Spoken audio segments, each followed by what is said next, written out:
Race 2 is about to get underway here for the Super Series, and we see Josh Jackson and Jake Bailey putting it back on the front of the grid. With only 1.13 of a second between them in the last race, their ferocious battling still keeping us entertained. So we're going to hand it straight over to Andy to run you through the rest of the action. Yeah, it's been exceptionally close, hasn't it? We expect more of the same in this one. It is Bailey from Jackson on the front row, with Breland and Livesley row number 2. It's the finishing order from the previous race that sets the grid for this one. So it's James Kell, Sam Bailey, Gary Townsend, and Patrick Collins, who round out the top 8. Then Jeremy Crook and Jeff Gurrier, Tom Smith and Robert Cox on row 6 ahead of George Grant and Bradley Kent.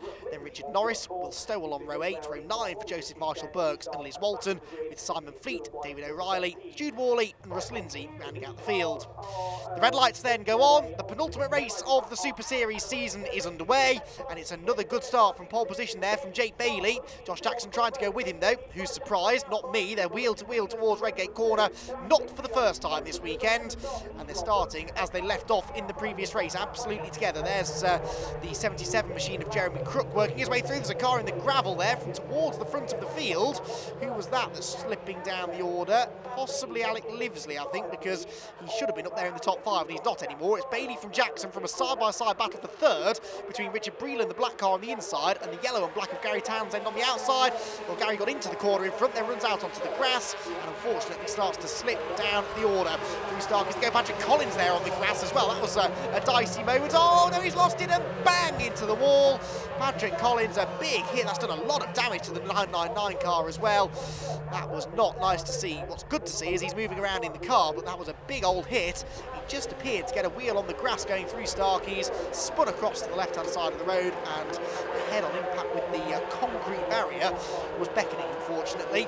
Well, the leaders have escaped that unscathed, but I'm fairly sure we may require a safety car for that one. Jake Bailey and Josh Jackson leading. James Kell, though, is coming through on the inside of Richard Breland for third. James Kell has yet to have a podium finish this year.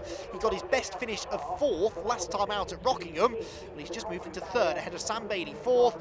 Hands out of the cockpit. Oh, a few of them not quite realising in time, almost running into the back of the lead runners, but the safety car is being scrambled, and the cars, in fact, the red flag is flying. In fact, they are stopping the race, and this is just so that they can attend to Patrick Collins after what was a big accident. Now keep an eye, Gary Townsend's having his own moment. There's the blue and white car. It just gets a wheel on the grass there, and the rest is history, really. He spins across the track. Tom Smith does a great job of avoiding him, but it is a big impact. Look at that, it pulls the front right wheel off. The bonnet goes up. That will require an awful lot of repair work. Thankfully, this is the last meeting of the year, but it's highly doubtful that we'll see Patrick Collins out there in race number 3, unfortunately. The main thing is, though, that Patrick was moving around in the car. He appeared to be absolutely fine.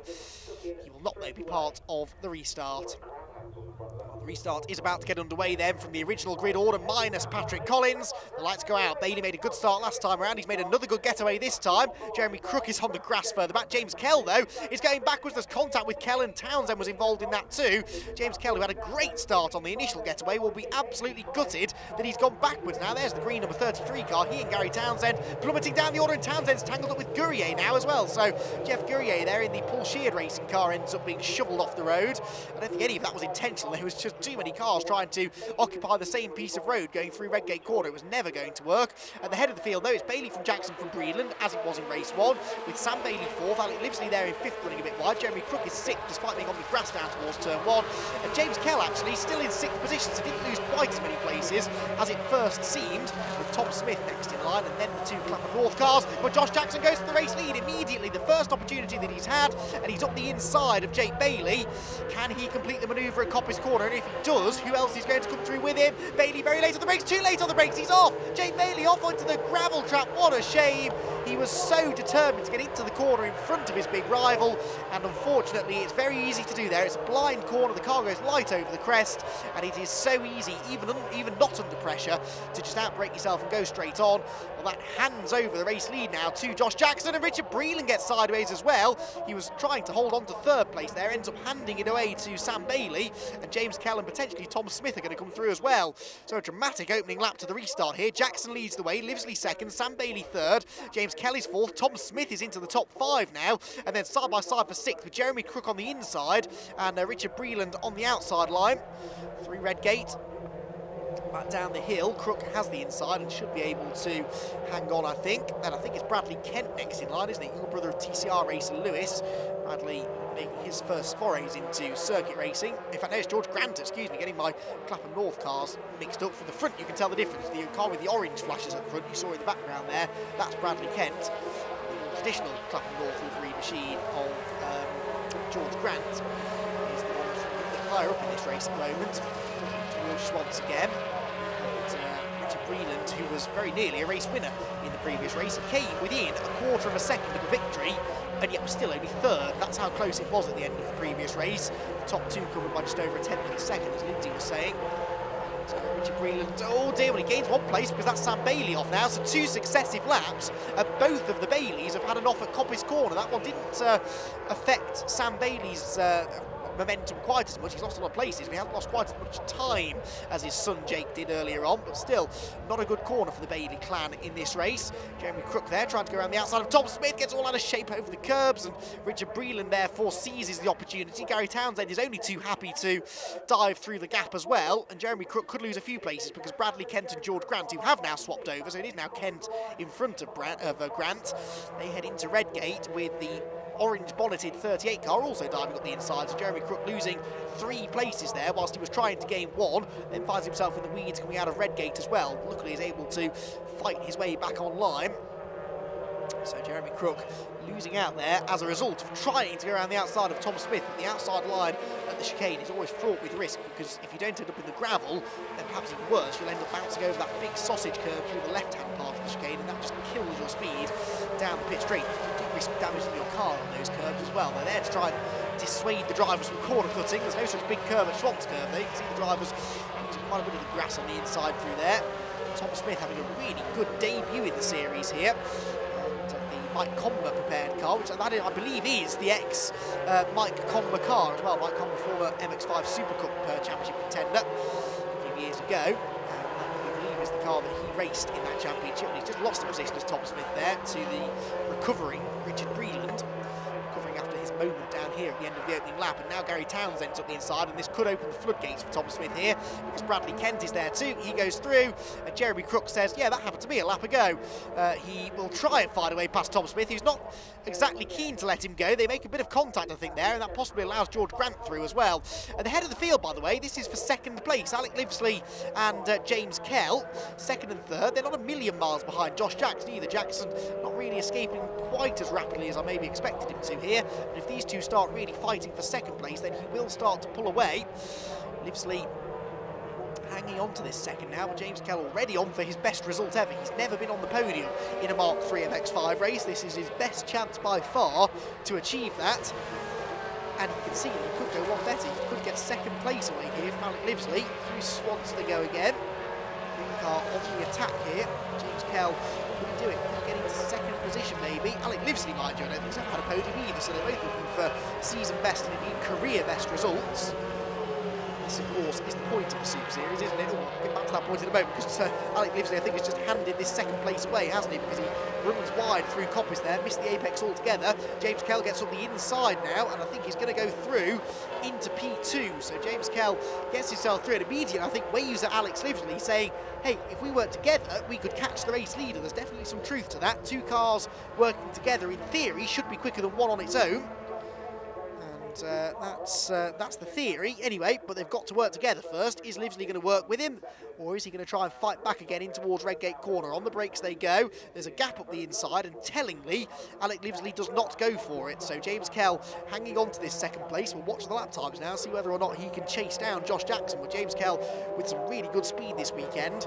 And back to my point that I was about to make about these 2 drivers in particular, they are both drivers who I think have really benefited from competing in Super Cup and Super Series. The MX-5 Super Cup is one of the most competitive one-make championships in the country, and so it's very, very hard to be a front runner, a regular front runner in that championship. And a lot of the drivers that we see competing at the sharp end of the Super Series were sort of midfield runners at best in Super Cup, but this Super Series is a great chance to go out there with no pressure, no points to worry about, no big pressure to the sponsors to go out there and win a championship, or themselves indeed, put a lot of money into their racing.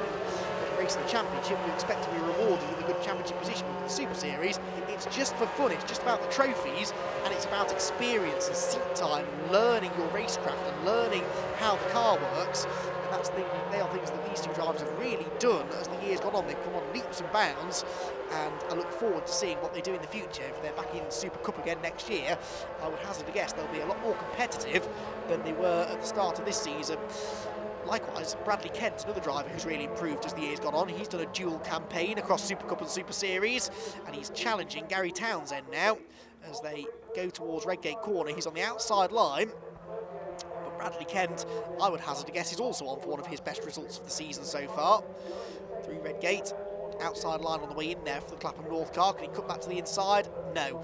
The AK Automotive presented Townsend Vehicle Hire sponsored 223 car of Gary Townsend stays in front. Sam Bailey and Tom Smith are the next pair of cars fighting behind. They're sort of pairing off in this race, aren't they? With Josh Jackson, the loneliest man at the front of the field. Bradley Kent up the inside of the old hairpin. That was a really nice move if he gets it stopped, which he does. So Bradley Kent picks another place up now. His march towards the front is really picking up some pace now. There's a bit of a gap now before he can catch Richard Breland, who's again sort of found himself on his own as well, a little bit further up the road. These two running side by side through the old hairpin has delayed them slightly, so Sam Bailey and Tom Smith get ever closer. The hill they go then, and through the right-hander at Cobbiss. Four of them there absolutely as one. Oh, and Kent's on the grass, and that's never going to end well. That corner keeps on going, and unfortunately, once you get a wheel on the grass, the car will keep on going left as the track keeps on going right, and all of those places that Kent has worked so hard to take, he now hands straight back again. So Townsend, Bailey and Tom Smith go straight back through.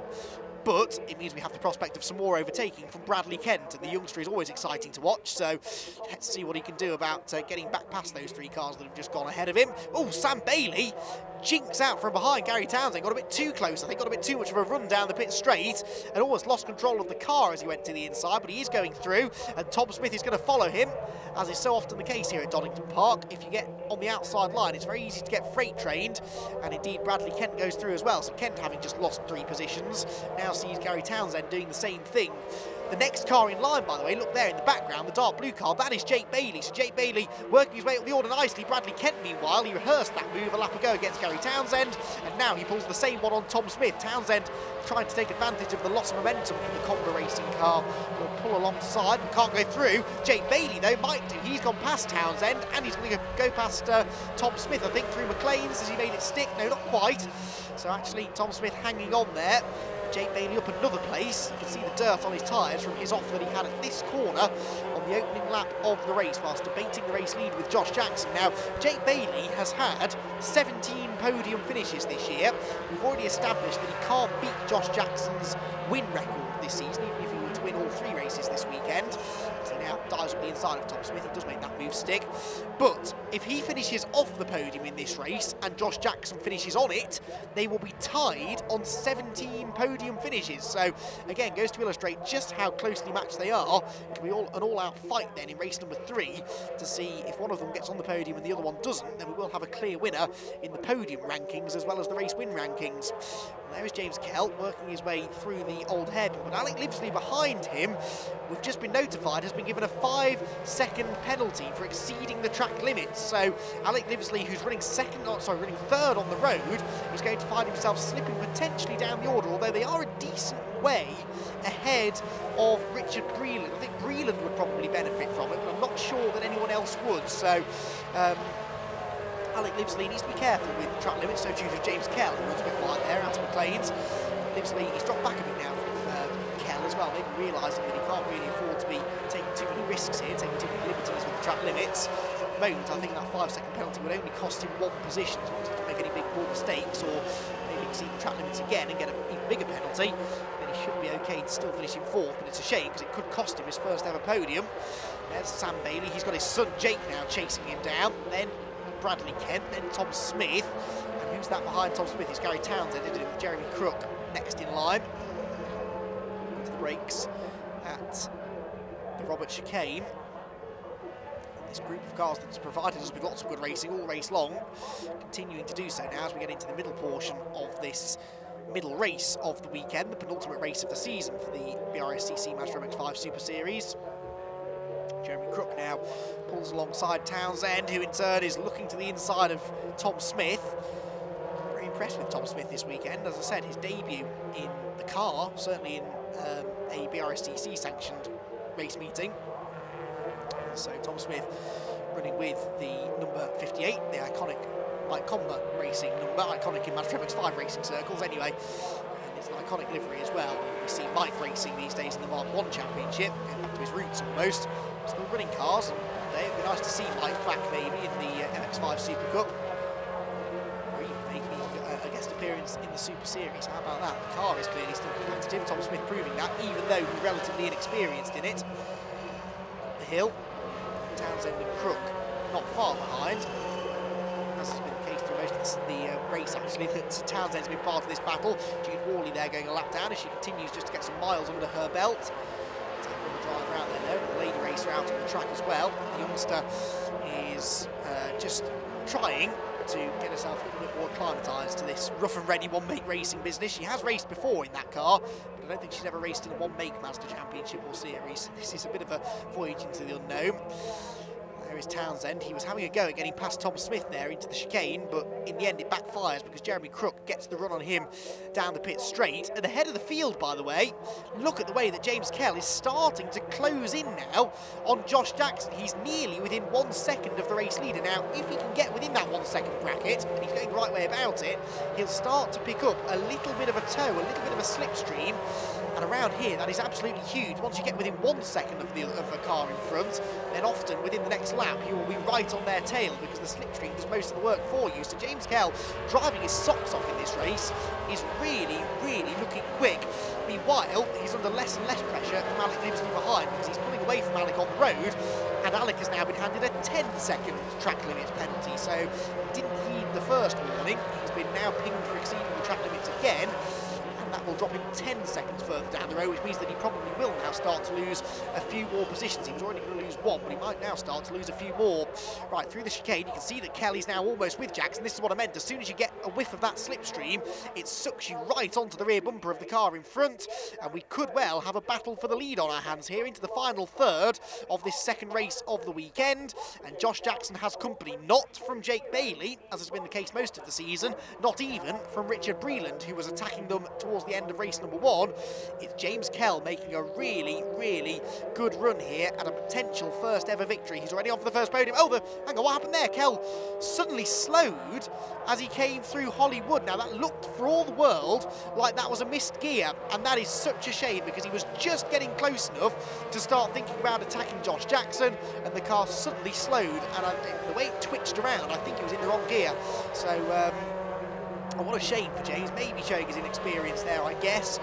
I suppose that the prospect of that first victory must have been looking tantalisingly possible there for James.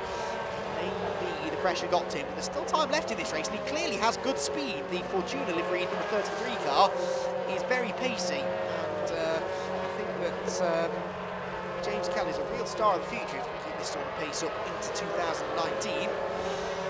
As they go, the control tower of East Midlands Airport there in the background is a familiar sight to those who spend a lot of their time at Donington Park. The rest of the field just stringing themselves out slightly now. These were all very close battles a few laps ago. This is still pretty close though. Townsend is ahead of Tom Smith now, with Jeremy Crook right with them. So this is a nice three-way fight towards the back end of the top 10, but they'll still fight over the position as if it's for a race victory, precisely because there are no points on offer, and that's one of the joys of a series. It doesn't matter what place you're fighting for, it's worth going for it, isn't it? Because sometimes when you're fighting for 8th or 9th, you might start thinking, well, it's not really worth taking too many risks here, but actually you're going to get just as much for taking 8th place as you would for taking a podium place. So well worth having a go. Battle continuing down towards Redgate Corner. We saw Tom Smith making a bit of a mess of the chicane, and so Jeremy Crook pulls to his outside. Tom says, oh no you don't, runs him out to the edge of the road, not off it, just over the edge of the curb, and Jeremy Crook sensibly backed out to avoid the contact. Through the old hairpin, Townsend starting to try and pull away from him now. Tom Smith's car is looking increasingly ragged as we get into the latter portion of this race now. Looks like the 99 car in the background of Joseph Marshall Burks is not a million miles behind these two either. We haven't seen much of Joseph this weekend so far in what is his third appearance, of the season. He debuted back at Silverstone on the national circuit, and also raced with us at Anglesey before missing the previous round at Rockingham. He's back here at Donington Park. You can see another driver out there, and again, hopefully will become a more constant feature next year. That's a big moment for Jeremy Crook, and he did well to save that. That was really good car control from Jeremy. Very easy to lose the rear of the car there over that blind crest at Coppice. That's what Jeremy did. Gathered it together though. Towards the chicane comes this midfield gaggle of cars, which again have just separated themselves slightly now as we're getting into the latter portion of the race. Across the start-finish line down towards Redgate Corner. Bradley Kent there you can see in front of this little group. Bradley is running in 7th position now on the road. And actually, on the timing screen, is very close to 6th place, because guess what? Alec Lindsley has been given another time penalty for exceeding track limits. That is now 15 seconds being added on to his time at the end of the race. So, not good news this for Alec Lindsley, who is still running 3rd on the road, and a very impressive 3rd that would have been, but maybe just a few lacks of concentration towards the end of the race there, as he's been pushing on to try and keep up with the leading 2. He's exceeded the track limits not once, not twice, but 3 times more often than the clerk of the course would have liked. James Kell is still starting to, he's starting again I should say, to reel in Josh Jackson, isn't he? That gap is definitely creeping back down again. But I don't know whether James has quite got time to get there. Jackson can probably afford to stroke this one home now. They come through the chicane again. Jackson, the number 72 car, in the lead of the race. Comes across the start-finish line. And I can't see a last lap board from here, but it is obscured rather by the starting gantry. This may be the last lap of the race. If not, there'll be one more after this. And Jackson's a bit sideways there through Redgate Corner, misses the apex altogether. Doesn't want to be doing that too much because James Kelly's not that far behind. And if he starts making mistakes, then James will suddenly find himself carving into that lead again. Josh Jackson, apart from that little mid-race rally that we saw from Kell, hasn't really had to work quite as hard for this one as he has done races earlier on in the season. James Kell, by the way, set the fastest lap, a 1:23.0 earlier on, which was a couple of tenths off what Jake Bailey did in the first race, but still mighty impressive stuff there for James Kell. It really helps to have the first name that starts with J, doesn't it, in this championship. Jake and Josh have provided us with many of the thrills this season, but James Kell proving himself to be a worthy competitor to those two as well. He's not going to win this one by the looks of it, but a podium, a first ever podium in Mazda MX-5 Mark III racing at least, is potentially on his way. Down the exhibition straight they come. Josh Jackson, comfortably your race leader, wasn't so comfortable during the middle part of the race. Through the chicane, one more time. Are we going to have another lap after this one, or is the checkered flag being readied for Josh Jackson this time around? It's going to be close on the time. Looks as though we're going to get one more lap in here. So Jackson across the start-finish line onto the final lap of the race now. And yeah, not quite as busy a time for him this time around on the final lap of the race, because this time in race number 1 he was attacking Jake Bailey for the lead, whilst also simultaneously defending from Richard Breland behind him. Jackson having things a little bit more his own way this time. This, as I said, will become a 17th podium of the season, which will level Jake Bailey's podium tally as well. 22 races we've had so far this season. It goes to show just how consistent these two have been. Had there been points on offer, they'd have been pretty close for the championship as well, which is a tantalising prospect potentially for the future. Who knows what the plans are for the MX-5 Super Series, whether it will one day become a championship or, and I think this is possibly what the drivers and teams would maybe prefer, if it just stays as a series. If you want to race in a championship for Mark III MX-5s, there is a place for you to do that in the Super Cup, but this hopefully will remain a bit of a haven for just good, hard, honest racing, and trophies on offer. There's not too much stress involved as part of a fight for a championship title. Had there been a fight for the championship title, Josh Jackson possibly would have been the champion this year, but as it is, he will settle for the winningest driver of the season. This will be his 11th win and his 17th podium of the season. Josh Jackson wins the second race here at Donington Park, but in a way, the real star of the show is James Kell, a first ever podium in second place. Richard Breland inherits third after Livsley's time penalty. Jake Bailey and Sam Bailey both gain positions as well to 4th and 5th, with Livsley demoted to 6th. Bradley Kent is 7th, Gary Townsend 8th, Tom Smith 9th, and Jeremy Crook rounds out the top 10, with the rest of them filing in behind. Jude Worley was the last of the finishers, whilst Richard Norris was our only non-finisher from the penultimate race of the year. Josh, that was an incredible drive for you, obviously being the last round of the season. Do you still have enough in for another round this afternoon? Yeah, definitely. We're definitely good to try and round off a 12th win. 11's nice, but 12 would be even better. It was a bit of a shame with Jake. I was looking forward to a bit of a race. It was a bit lonely out front. James caught up when the tyres started to go off a bit, and then apparently I think he missed the gear. So yeah, I saw he was catching me and thought I'd better get back and start kind of go a bit quicker. So obviously this afternoon, do you think Jake's going to come back up and give you a bit of run for your money? Yeah, I don't think it'll take Jake long to get through the field, but everyone seems pretty close this weekend. Donington's always very close. There's not much time to be gained, so yeah, it should be interesting. See if I see him later on. So obviously I've got one last question for you. Have you had fun this season? Yeah, it's definitely been a good laugh. Me and Jake have had a really good laugh. He's always been there pushing. So yeah, no, it's been good. We've shared the wins and it's been a good laugh. Brilliant. Well, we look forward to seeing the last race of 2018. Thank you very much. Cheers. James, this is very exciting news for you. I mean, that race was great out there. Yeah, no, it was unbelievable. I think everything just fell together on that one. The car was great. Everything just went well. Managed to get, I lost a few bases off the line and fluffed the start, but still managed to get back out there. And I think a few people going off helped me a bit. So yeah, very happy with second. I was going for third this weekend, but second, I'll take that. That was really, really good. Really happy with that. So obviously you'll be starting out front against Josh Jackson to the next race. Are you excited? Yeah, well, I was catching him in that race, and I think he might have backed off a little bit since he was out front, but I was definitely catching him, so it'll be good fun. I've got my podium now. That was my aim for the season was to start finishing mid-pack. Now I've on the podium, so I'd happy just have a good race in the last one. Nothing to lose basically. So yeah, go for it. So you've really shown that the Super Series you can excel in it beyond expectations. Yeah. This year it was first year racing. Just decided to get into it and see how I could get on. Mid-pack was the aim, and now it's podium. So unbelievable. Couldn't believe it. Well, very well done. We look forward to seeing you out front for the last round of 2018. Thank you, yeah, it's going to be great. Thanks. Richard, you're becoming a bit of a familiar face on this podium here. I am, yeah. It was a bit surprising, that one, actually. I crossed the line in fourth, just behind Alec, and then they waved me in here for a podium, and apparently Alec got some track limits, penalties, and I got third place, so I'll take that. How was it racing out there, obviously being so close with Alec? It was good. Probably another lap or two I might have had him. He was just making a few mistakes in those last few laps, but I ran out of time. But it was a good race. So obviously you'll be right behind Josh Jackson going into the next one. You got any tips and tricks to get past him? Just drive fast. He's very quick. I'll try and hang on to his coattails, but I'll do the best I can. Brilliant. Well, we look forward to seeing you for the final race of 2018. Thank you.